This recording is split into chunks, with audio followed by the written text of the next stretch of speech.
Washington ডিসিতে বর্তমানে সবচেয়ে কুখ্যাত অপরাধী মার্কিন প্রেসিডেন্ট ডোনাল্ড ট্রাম্প।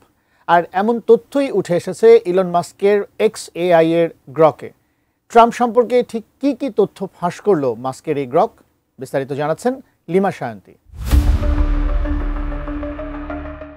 সামাজিক যোগাযোগ মাধ্যম এক্সের একাধিক পোস্টে মার্কিন প্রেসিডেন্ট ডোনাল্ড ট্রাম্পকে ওয়াশিংটন ডিসির সবচেয়ে কুখ্যাত অপরাধী হিসেবে বর্ণনা করেছে ইলন মাস্কের AI স্টার্টআপ XAI এর গ্রক।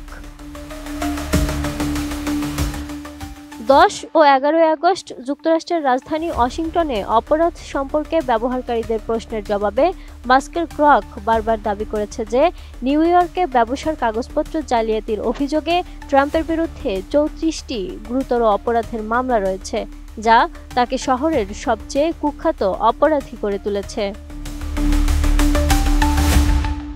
সম্প্রতি ট্রাম্প ঘোষণা করেছেন যে ওয়াশিংটন ডিসির পুলিশ বিভাগকে ফেডারেল সরকারের অধীনে আনবেন ও শহরের রাস্তায় ন্যাশনাল গার্ড সেনা মোতায়েন করবেন তিনি।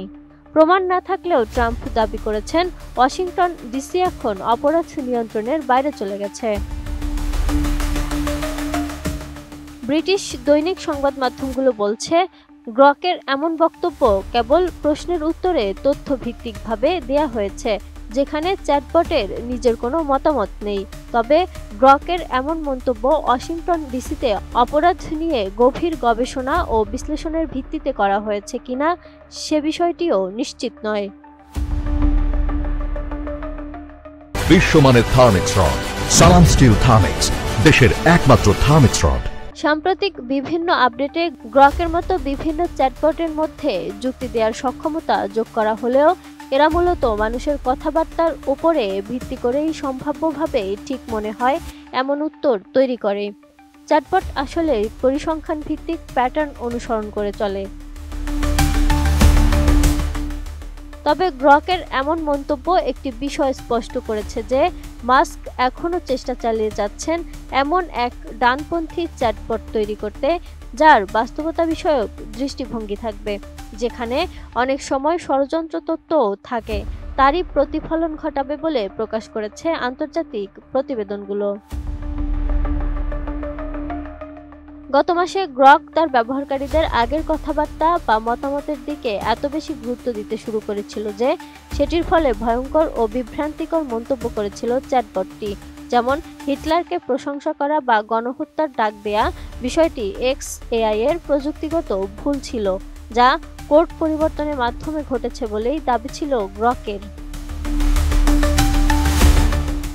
এদিকে 12 আগস্ট গ্রককে সাময়িকভাবে X প্ল্যাটফর্ম থেকে সাসপেন্ড করা হয়।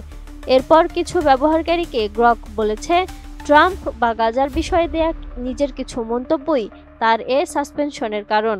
তবে বিষয়টি নিয়ে মাস্ক বলছেন এটি ছিল বোকামি শ্রেণীর ভুল। গ্রক নিজেই জানে না কেন তাকে সাসপেন্ড করা হয়েছে। এদিকে ট্রাম্পকে অপরাধী হিসেবে করা মন্তব্য অস্বীকার করে অন্যান্য পোস্টে ওয়াশিংটন ডিসির সবচেয়ে কুখ্যাত অপরাধী হিসেবে এখন আবার হান্টার বাইডেনকে বেছে নিয়েছে গ্রক।